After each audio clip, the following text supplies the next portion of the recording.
Hand hygiene. Why taking care of our hands is important for everyone. Presented by Brandy Bade, Jamie Anderson, and Samuel Oldham. We are students at Brigham Young University, Idaho, and are working on getting our bachelor's degree in nursing. We chose the topic of hand hygiene because we understand the importance that washing our hands is in the workplace and at home. We can all teach our children as well at an early age to wash their hands so that we can all have a healthier community.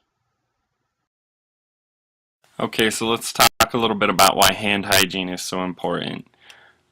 First of all, when we talk about hand hygiene, we're basically talking about hand washing and keeping our hands clean. So we have some stats listed here on the slide. Let's go ahead and take a look at those first, and then I'll share some stories and insight as to different things I've learned about hand hygiene and why hand hygiene is so important. So first of all, we see the World Health Organization, also known as WHO. I believe many of us have heard of the World Health Organization before.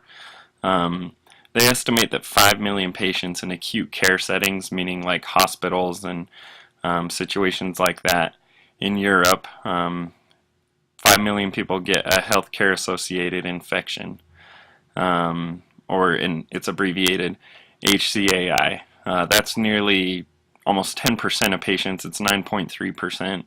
And that was as of this year in 2015. So the number of patients getting healthcare associated illnesses in the United States is about 4.6%, and the World Health Organization estimates that 135,000 deaths are happening in Europe annually from healthcare associated infections. Healthcare associated infections are like if your wound from surgery gets dirty, if you get a bloodstream infection through an IV that was put in poorly, it could be like a Foley catheter insertion problem. Basically, anytime somebody gets an infection they didn't have before getting healthcare, while they're getting healthcare, then it's a healthcare associated infection. So as healthcare professionals, we're taught that we need to keep our hands clean at all times. It's vitally important for us to be providing the best care possible, and that includes cleaning our hands. It's something simple that doesn't take much time, but a lot of healthcare professionals forget to do it. They suggest that healthcare workers maintain like short, clean fingernails. So I'll share a story about something like that. So in a hospital here in the Midwest in the United States, there was a nurse who had on fake fingernails, like the plasticky acrylic type with fingernail polish on it, and they were all done up and everything, and she worked in the NICU, or I'm sorry, not in the NICU, she worked in the mother-baby unit, so she was taking care of like the newborn babies. And in this hospital they had like 4, I believe, infants die, and they couldn't figure it out. They couldn't trace it to anything. So they shut the unit down and cleaned it out and moved all the babies to a separate part of the hospital while they were trying to track down this, like what was causing these babies to die, because they couldn't find any that these babies should be contracting diseases. So they moved all the babies into a separate part of the hospital. And then in that new part of the hospital they had another infant die, and they couldn't figure it out. They thought they had removed the infants from this situation, from whatever was causing them to get sick, because they had moved them to a new clean part of the hospital. So they did some research and they found out that one of the nurses had been coming to work with these fake fingernails, and that under these fake fingernails bacteria had been making a home. We don't know where we have problems on our hands. That's why it's so important to keep them clean all the time and to keep them free, like in a healthcare setting, of things like fake fingernails and nail polish, because we don't know what will hold bacteria or different things that can carry illness. So I remember my first day of nursing school, they had us as nurses wash our hands with this special soap that would show all the places on our hands that we didn't clean very well. When we held it under a black light, this soap would stick to like different areas on our hands that weren't clean and were possible areas that could hold bacteria. So a lot of the problem areas were like nail beds and like our cuticles that held on a lot of soap when we held it under the black light. And other parts were kind of the wrinkles in our palms and other problem areas included like different scabs and scars that were on people's hands. So as healthcare workers, we're taught to really care for our hands and really make sure that we're cleaning them very well, and making sure that we're not passing on any of these healthcare associated infections. That's why hand hygiene and keeping our hands clean and free of all like foreign bodies is very important.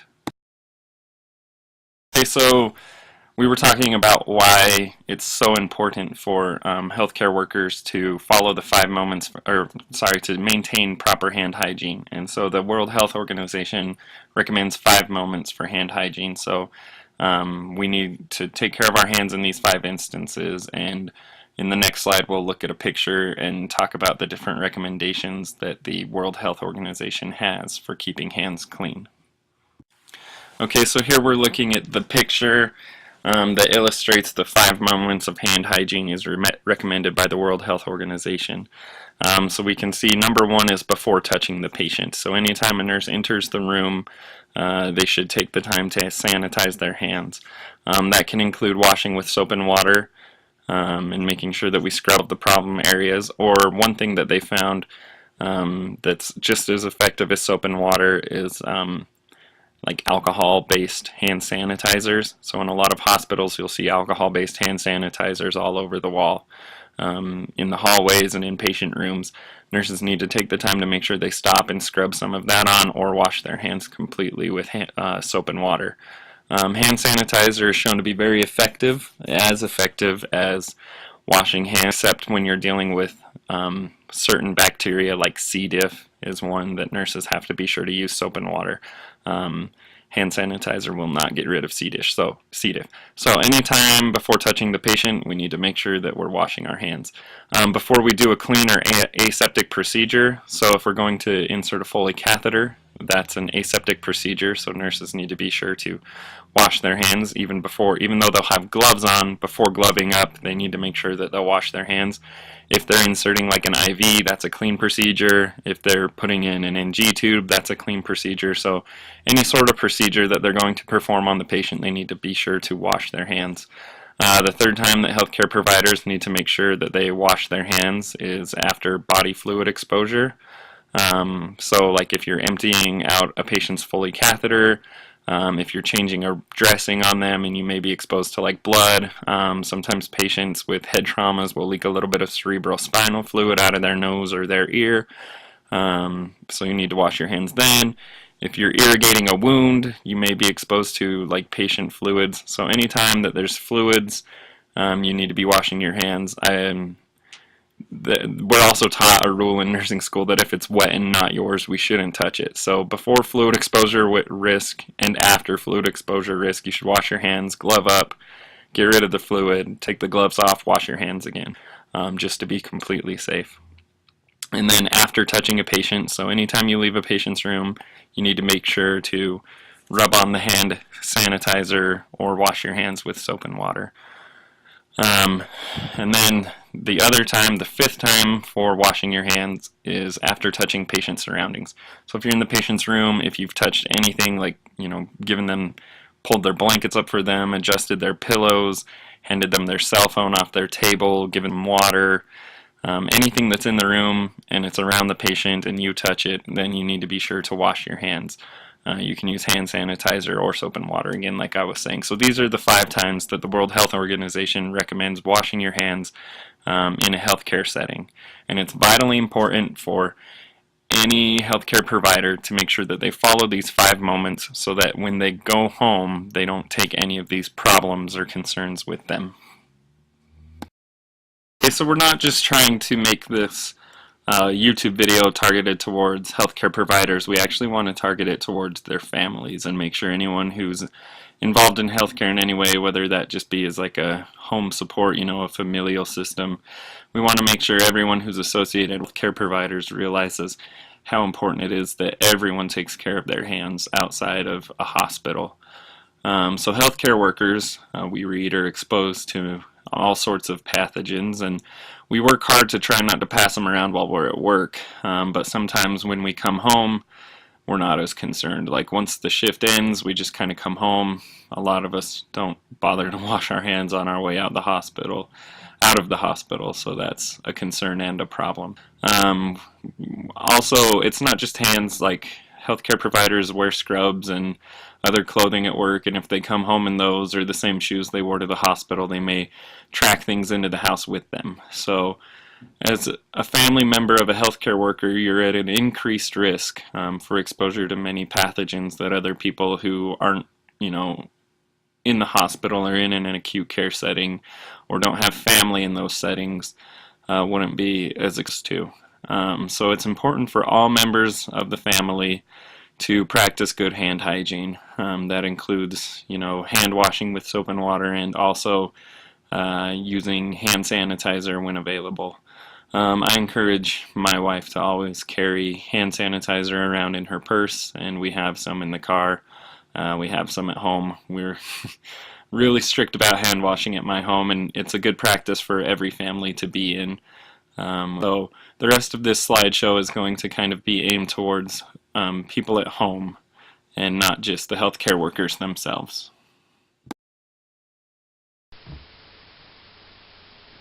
The lack of hand washing that most Americans do is not only a public health problem, but an economic one as well. It is estimated by Forbes magazine in 2012 that $576 billion was lost annually, and of that billions, 39% or $227 billion was lost due to the low productivity due to the employee's absence. A study found that when most parents are likely to take a sick day, it is due to a child's illness and not their own.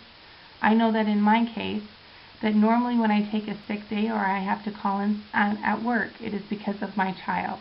I rarely ever take a sick day for myself. Can you just imagine how much money Americans would save for their families if they did proper hand washing techniques more often?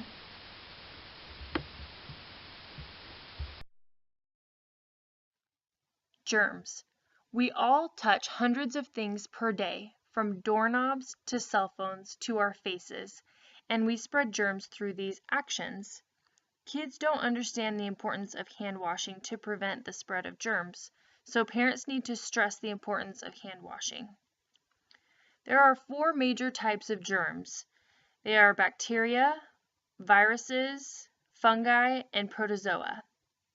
Bacteria are tiny, one-celled creatures that get nutrients from their environments in order to live. In some cases, that environment is a human body. Bacteria can reproduce outside of the body or within the body and cause infections.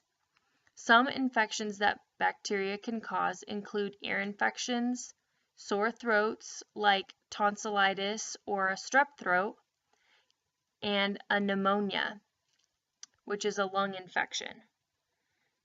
Not all bacteria are bad, though.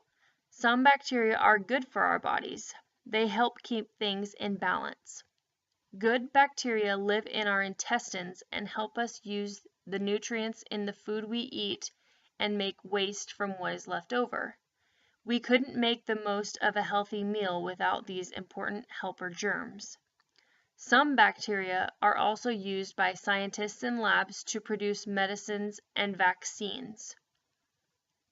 Viruses need to be inside a living cell to grow and reproduce. Most viruses can't survive very long if they're not inside a living thing like a plant, animal, or person, but they can live for a short time on countertops and doorknobs and any other surface. Whatever a virus lives on is called its host. When viruses get inside people's bodies, they can spread and make people sick. Viruses cause chickenpox, measles, flu, and many other diseases like the common cold. Fungi are multi-celled, which means made of many cells, plant-like organisms. Unlike other plants, fungi cannot make their own food from soil, water, and air. Instead, fungi get their nutrition from plants, people, and animals. They love to live in damp, warm places and many fungi are not dangerous in healthy people. An example of something caused by fungi is athlete's foot, the itchy rash that teens and adults sometimes get between their toes. Protozoa are one-celled organisms that love moisture and often spread disease through water. Some protozoa cause intestinal infections that lead to diarrhea, nausea, and belly pain. Who is at greatest risk of infection with germ exposure? Infants between 0 and 3 months are at highest risk in the pediatric patients. This is because they have been relying on their mother's immune system for the past 9 months while in utero. Their immature immune systems and small airways can make any illness, even a common cold, very dangerous in this age group. Advice for parents is to limit their exposure to people who are ill and always, always, always have anyone who wants to touch the baby wash their hands. Another group who is at risk is geriatric adults. Getting a cold or even worse, the flu, is a miserable inconvenience for anyone. For an older adult, the outcome can be worse than a few missed days at work or the inability to enjoy one's activities. It can be much more serious. According to the CDC, Centers for Disease Control and Prevention, 90% of seasonal flu-related deaths and more than 60% of flu-related hospitalizations in the United States each year occur in people age 65 and older. Older immune systems tend to be weaker, which allows the flu to turn into more serious conditions such as bronchitis and/or pneumonia.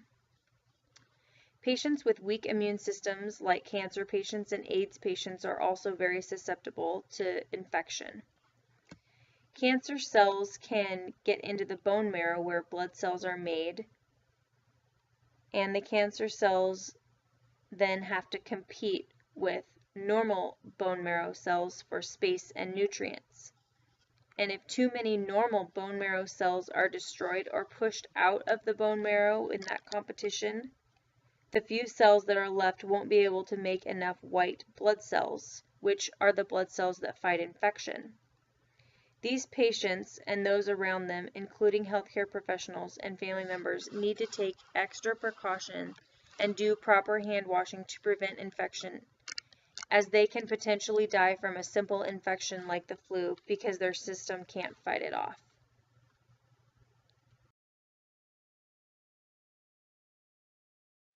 We all rely on our cell phones for most of our daily tasks, whether it's to look up the latest recipe on Pinterest to make dinner, to find a grocery list, or, let's face it, many of us use it to keep us occupied in the bathroom. Statistics show that 85% of people report that they wash their hands after using public restrooms. But what about after using a shopping cart, opening a public door, or using our cell phones? Perhaps many people are very good at washing their hands, but how often do we see people sanitizing their phones? How many parents do you see hand their children their phones to occupy them? These kids are also being exposed to tons of germs through the phone. It's a good idea to keep our most used tool clean, as well as our hands, to prevent the spread of germs. This chart here basically just shows all of the things that we touch and then touch our phones. Whatever our hands touch, our phones touch. We wash our hands, but do we wash our phones?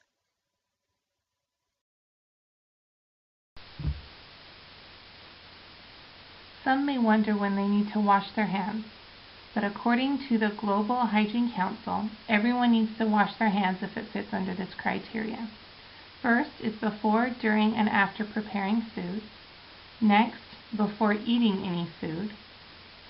That is a very big one in my family. We always make sure that our kids wash their hands before they eat.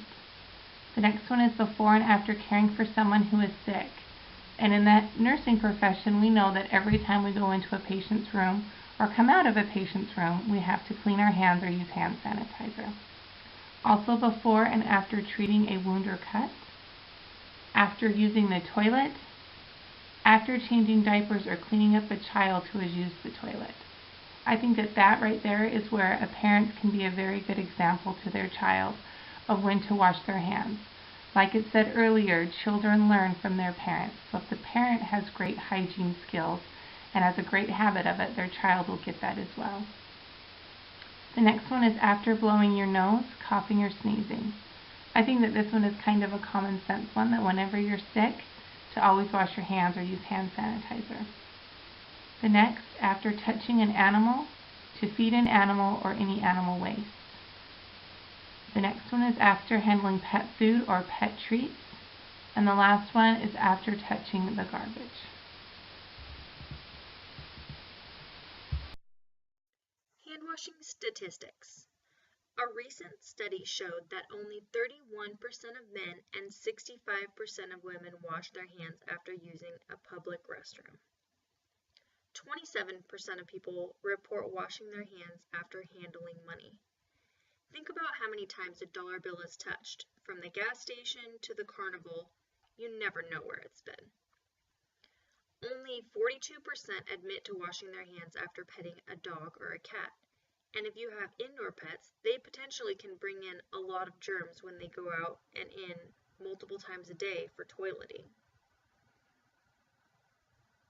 89% of people say they always wash their hands when they're at home. In one study, only 58% of female and 48% of male middle and high school aged students wash their hands after using the bathroom. These are just a few shocking statistics about hand washing. The best way for these statistics to change is through education, and starting teaching in the home at an early age can help children develop proper hand washing habits.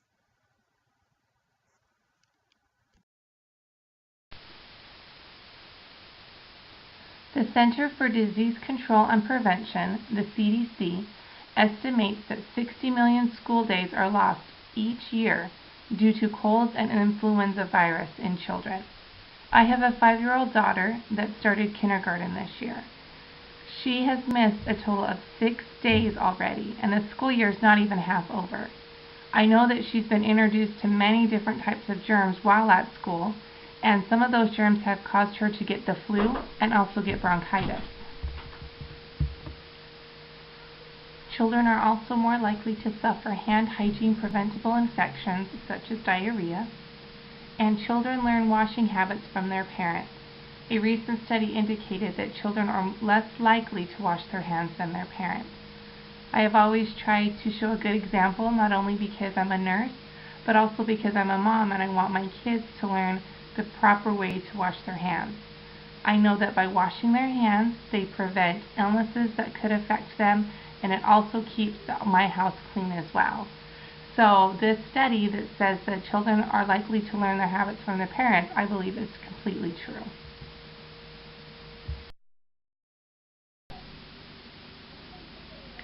Hand washing is an easy, inexpensive way to prevent the spread of germs and to keep your family healthy. The CDC has a proper hand washing technique that it wants everyone to apply to. First, they want you to wet your hands with clean running water, and this can be either with warm water or cold water, that doesn't matter. And then they want to apply soap. Of course, the soap that they recommend is an antibacterial soap of your choice. Second, they want you to lather your hands by rubbing them together with the soap. They want you to get every square inch of your hands. So this includes the back of your hands, in between your fingers, and underneath your fingernails.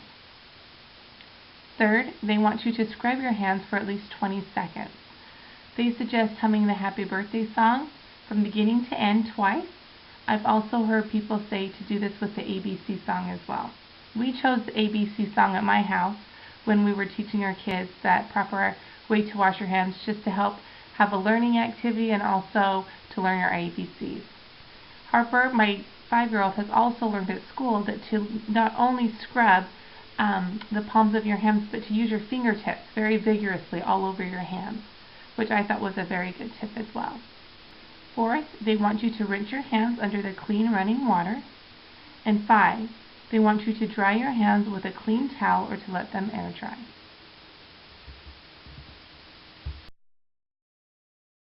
Hand washing tips for kids include washing your hands with your child to show them the proper way to clean their hands, keeping a step stool handy so they can reach the water and turn it on themselves, use the soap and the towel.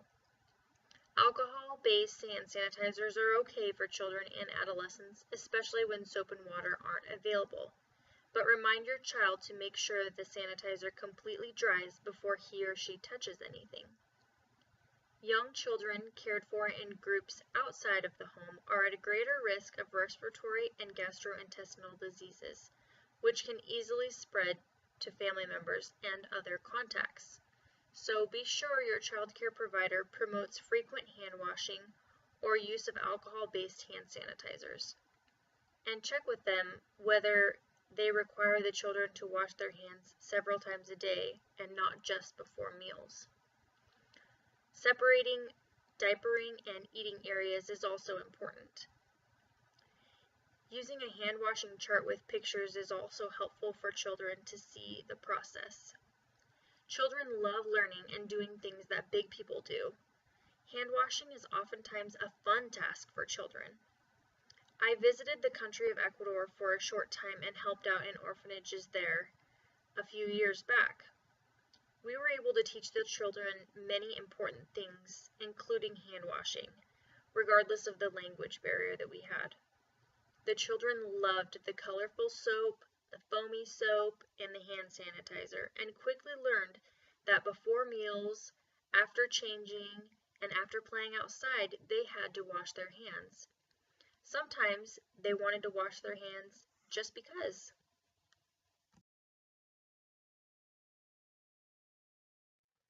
An alternative to soap and water for hand washing is hand sanitizer.